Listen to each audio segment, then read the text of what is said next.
This is AfricanPod Business Forum, the place for thoughtful business conversations. You are about to meet Brad McGregor, Director of the Austral African Survey Group. The company offers first-class survey services for mining companies in a way that promotes a unique partnership between Africa and Australia. Brad says he finds it deeply satisfying to have a positive impact on people across two continents in an industry where he says you can't afford to be wrong. Here's my conversation with Brad McGregor. You've had a lot of experience in surveying over a number of decades. How did you get into this business? Oh, surveying is was something that my father suggested because I always liked the outdoors. Mathematics was always my best subject, so the two go hand in hand. So my father suggested doing surveying at university, and off I went. I went and did a 4-year university degree. You've accumulated quite a lot of experience, and you operate across two continents, Australia and Africa. Tell me about your African operation.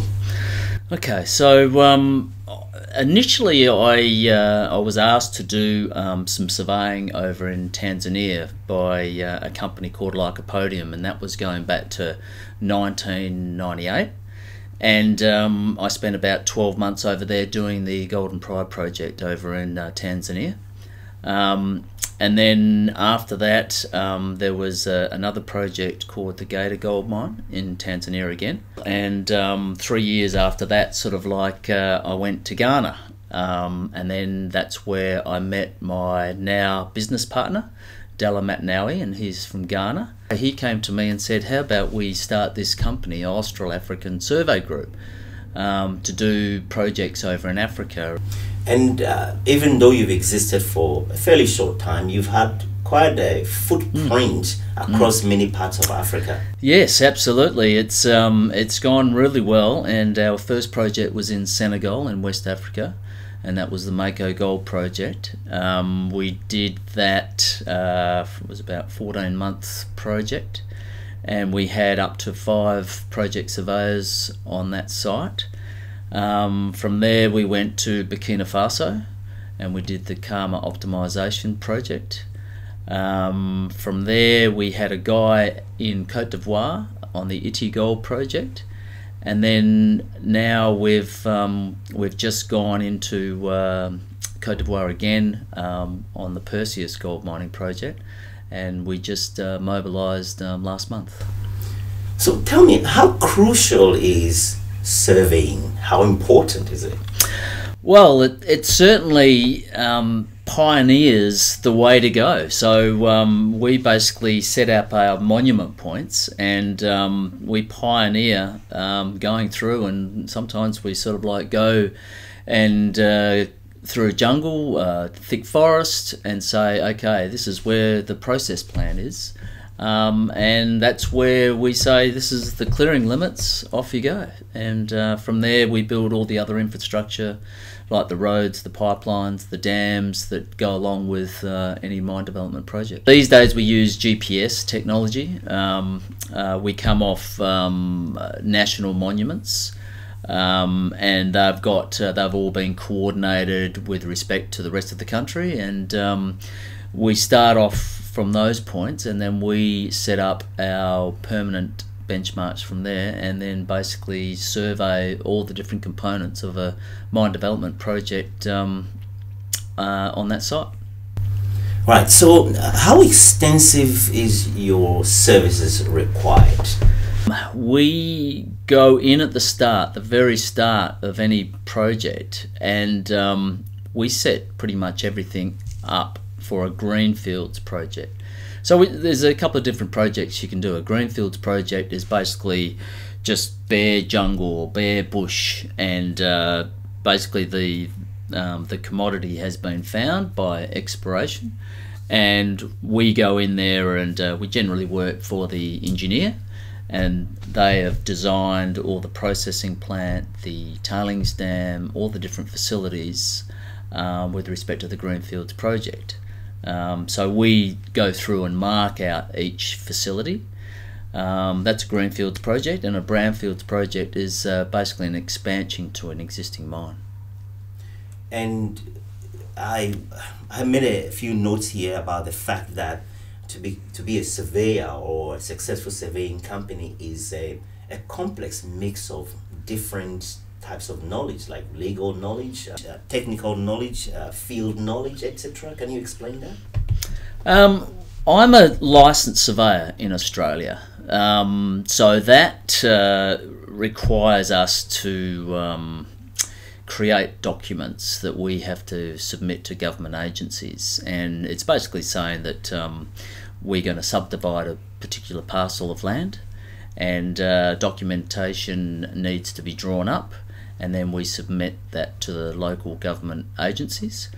And in comparison to that, when we go over to Africa, there's certain requirements that there could be a resettlement program put in place for the local African villages that need to be resettled to different parts of the areas to allow the mining operations to go on.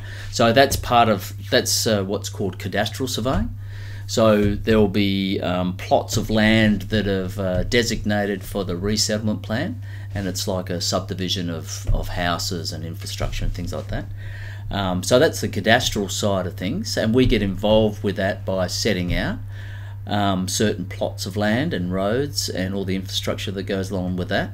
And then we cannot sign from a cadastral point of view, and the local surveyors, the local cadastral surveyors in that particular African country, they would have to sign the documentation. But we can certainly assist in setting out all the infrastructure and all the different plots of land. So that's the cadastral side of things. And then you've got, I suppose, the engineering construction set out, which is all the setting out of the process plants, the tailings dam, the water dams, the pipelines, the power lines, all the road infrastructure. That's all the engineering construction. And then what we would do is any underground services that we install, we would do an as-build of the underground services. And that's pretty much the construction phase. And then we go on to the operations phase, and then that'll be mine surveying. So that's another discipline in itself as well. So initially you've probably got the cadastral surveying that does the resettlement program, then you've got the engineering surveying that does the construction phase, and then you've got the operations, which is the mine surveying. And in engaging in this work, there is almost automatically a creation of partnership between Australia and Africa. How are you able to explain how that partnership comes about from the point of view of Austral African Survey Group? We've got an interesting arrangement, and we've got a combination of Australian surveyors who have trained up African surveyors in the past, and we've worked in Africa over 20 years, or I certainly have. And so what the Australian surveyors have done is we've brought our knowledge to Africa.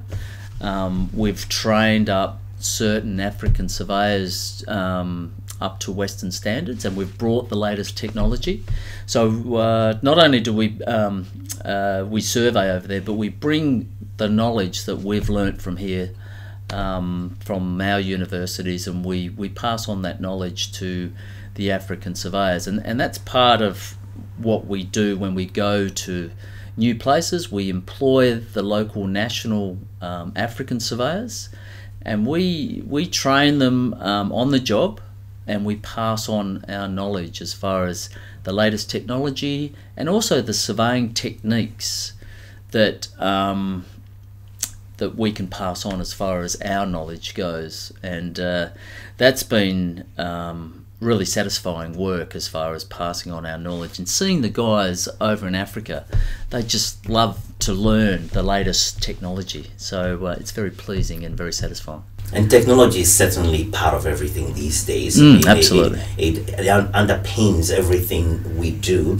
So tell me, from a surveying point of view and in the ways other companies need your service, such as mainly the mining companies. What are the technologies or emerging technologies you use these days?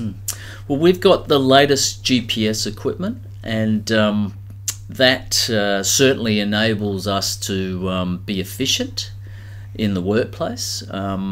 Some of the African companies that we've dealt with in the past, they believe that GPS units are very expensive, and they are, and they don't give that sort of equipment to their African surveyors, probably from a cost point of view. We bring it to Africa because it just makes everything more efficient. So that's the GPS equipment. Then we've got Robotic Total Station. So Robotic Total Station is a total station that is a one-man unit. So in other words, like a surveyor can take the Robotic Total Station out in the field. He doesn't need anyone to help him out, and he does all the work himself.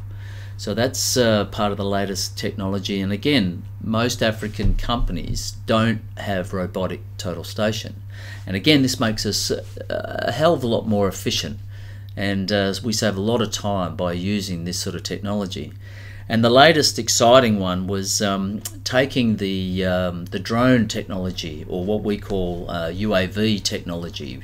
Unmanned aerial vehicles? Correct. Yes, very good. So we use that technology, and we used it very successfully on the Wanyan Gold project in Burkina Faso. That allows us to actually fly part of the job. Like, for example, we used it on a monthly basis for the tailing storage facility. And by using the technology, so first of all, you use a drone. So that's one unit, and that's one component of the technology we use. But also we use about 3 different parts of software to process the information that we get from the UAV.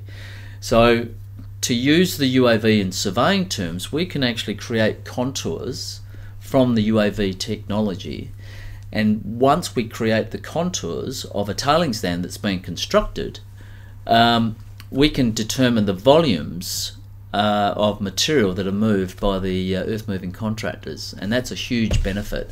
And it's also a huge benefit that we don't need people walking around the area where there's heavy machinery working. So it's a very good component from a safety perspective as well. So yeah, so those are the 3 main technologies that we take to Africa, and the Africans love it. They're like sponges. They just soak it up, and they want to learn more about this latest technology. And going back to the collaboration that results as part of working across 2 continents, Australia and Africa, how do you see it in terms of the value it creates? Well, I think just bringing our knowledge to Africa.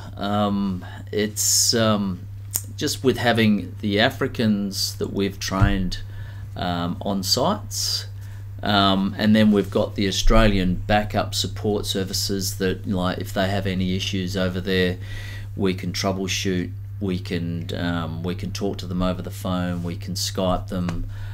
We have meetings with them. Look, I think it's a huge benefit, but basically it's a cost-efficient way of doing projects these days. With the combination of an Australian expat managing the site activities from Australia, by, you know, with communicating sort of like on a weekly basis, the African surveyors can do all the surveying work on the ground, but also report to us on a regular basis. So if there's any issues, like, we can sort them out. And at this point, it would be good to also find out what specific challenges you face in your work of delivering value. Yeah, there's always challenges over on African projects. It's just a matter of like ensuring that our African surveyors take everything on board, and by making sure that happens, like, we make trips over to Africa to do audits, and ensure that they're following all the procedures and the processes and the management plans. In surveying, there is a huge amount of data to collate, so we just got to make sure that that is collected and backed up on different devices. But yeah, challenges, there's all sorts of construction issues that we face throughout the construction phase, and that's what we mainly work in the construction phase. I think also sometimes there is certain issues with some of the communities in past, and it's not as evident these days, but there has been small uprisings within the communities, but that seems to be put to bed as far as with the local miners. They understand the requirements from the local African people, and the mining companies are doing a hell of a lot more from a community point of view, and they're giving back to the communities a lot more than what they used to.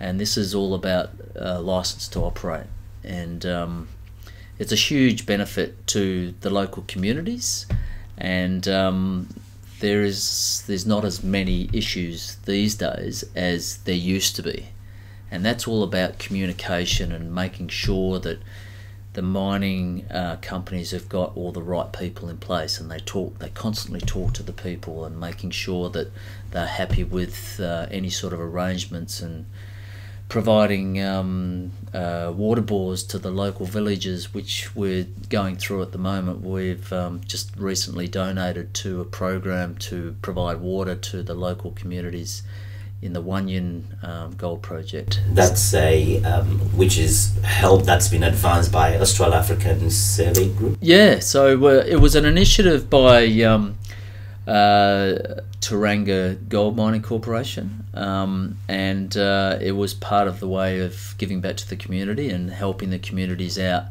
and we've actually supported that and donated towards that cause. So it's just a matter of sort of like giving back not only our knowledge to the local Burkina Faso surveyors, but giving back to the communities that we've come in, and we're working in that particular area. So, in spite of the challenges you face, you still love surveying. What do you love about it? In surveying, you have to be right all the time. There's two answers. There's a right answer and there's a wrong answer, and you can't afford to be wrong. So, in surveying, like, you've just got to get it right, and I think that's the biggest challenge, and I suppose that's what I enjoy most out of it. It's like you've got to be right, and you can't afford to be wrong, because like so many other things rely on it. Like we're going to Africa, we've got all these foundations. So we've got a foundation for the crusher, the reclaim chamber, the mill foundations, and the CIL tanks. And we're going over there just to make sure that those foundations are 100% correct, and this is part of our strategy. So really important milestone times we go over to Africa and just make sure those certain things are 100% correct before proceeding. So that's probably the biggest challenge out of surveying, and probably something that I enjoy, although it can be stressful sometimes. They need to be right. What are the chances of getting it wrong? Well, there's certain checks that we put in place, and that's part of what we do from this end. Like in licensed surveying, there's all sorts of different checks you can do. If you don't do those checks, you run the risk of getting it wrong. So there's all sorts of different checks that you can do, and that's what we do. We just make sure that, and we pass this knowledge on to our African surveyors, and make sure you do these checks, and make sure you cross-check and double-check and triple-check. And that's why we go and do audits on calculations and things like that our African surveyors have done. So we cross-check them as well. So yeah, that's probably one of the biggest challenges, but that's also what I enjoy the most as well. So how do you eventually deliver value to your clients consistently over a long period of time? I think just ongoing improving. It's like, every single project we add another component to our existing checks. What we do, we advance the technology. Every time we go over, there's new upgrades of software. Like these days, everyone knows that, even your iPhone, so they're updating the software and making it better and better and better. And it's the same with the software that we take over. Like every time we go over, we've got the latest up-to-date software to ensure that we get better and better every time we go over. As I said before, they have got, some of the companies have got the GPS units. They still don't have robotic total stations. The drones are slowly coming in, and UAVs. Yeah, the UAVs. The UAVs are slowly coming in. But yeah, I think it's what we bring, and we're always updating. And as you were saying before, like we've just one of the companies, McGregor Surveys, who is a subsidiary of AASG, Austral African Survey Group, we've just recently become quality assured and received the quality accreditation ISO 9001. So we're actually going to introduce that slowly over the next coming months to Austral African Survey Group. So we'll be quality assured, and that's to my knowledge, I think it's the first time it's been done on these African projects from a surveying perspective. And it's interesting to also note that your line of work can be capital intensive, because I'm referring to, say, one of the equipment you showed me before this interview, which is barely as big as this microphone, and it's $40,000. Yeah. If we're providing surveying equipment to a site, it's generally speaking about $100,000 of surveying equipment. Now that's Australian dollars, but then there's all sorts of other different components that you can add to that, and that's not including the UAVs or the drones. So that, depending on the size of the project, but the size of the projects that we're doing at the moment is about $100,000 worth of per site worth of surveying equipment. But we've gone down that path, and what we suggest to clients is, we suggest to the clients, you buy the equipment, we'll operate it, and then when it comes to the mining operations phase, the operations department, they can take on that equipment and they can utilise it. Whereas in the past on these projects, going 20 years ago, the surveying equipment was generally hired, and to hire survey equipment for a 12-month period, that's the cost of buying it. So we say, we're quite happy to go to the clients and say, look, it's in your best interest just to buy the equipment. We'll operate it, we'll look after it, we'll make sure that it's kept in really good working order, and then once the construction phase is finished, you can pass that on to operations, and then they've straight away got the equipment. Straight away the equipment's in country, so there's all sorts of issues about getting some equipment over to Africa. So straight away we hand all that equipment over, it's in good working order. And also the other big advantage of it is, like, when we train up the nationals, we train the nationals on that surveying equipment and that software, and then when we leave after the construction phase, they go onto the operations department and they're straight away into it. They know how to work the gear, and that's a huge advantage. So straight away, you don't have to train any surveyors. We've already trained up the surveying department in the construction phase for operations. So that's clearly a value that you provide to your clients. Tell me though, in totality, in a grand scheme of things, how do you know when you have served your clients satisfactorily?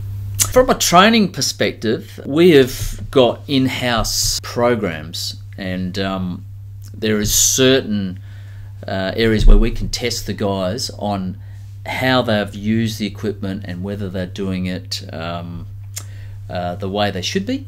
And so we test them, and then once they pass that test, we give them certificates of attainment. So that's backed up by our professional body, SSI, which is the surveying organisation that we're backed up by, and we actually have that logo on our certificates that we pass out. So basically that's backed up by, those certificates are backed up by our professional body, and those guys that we pass these certificates on to, they've passed all these tests. So they can show any employer whether they get employed by the mining company on that site, or they get a job with someone else in their country of origin. They've got that certificate of attainment, and it's backed up by the Australian surveying body.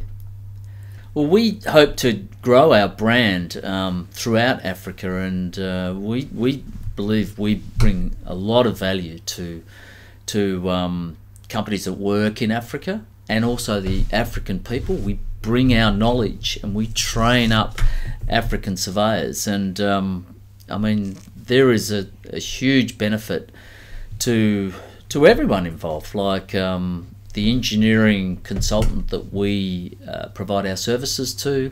They benefit because we're training up the local people. It makes us more efficient. They can go out and do the work as soon as they're trained up. The mining company benefits because they get those trained up people into operations, so they don't have that that period of time where they have to train the people up. We train them up in the construction phase, and then they've got trained up people when they go to operations. And then the community benefits, the African community benefits by the knowledge we bring to African nations. So everyone benefits. The African country, the mining company, the engineering consultant, we benefit. We feel pleased that we can pass on our knowledge, and it's very satisfying. Not enough of that interview? Not a problem. The audio version of this interview is available on Apple Podcast, Spotify, Google Podcast, or wherever you listen to your podcast. Just search for AfricanPod Business Forum. For more thoughtful conversations in business, subscribe now so you don't miss any episode.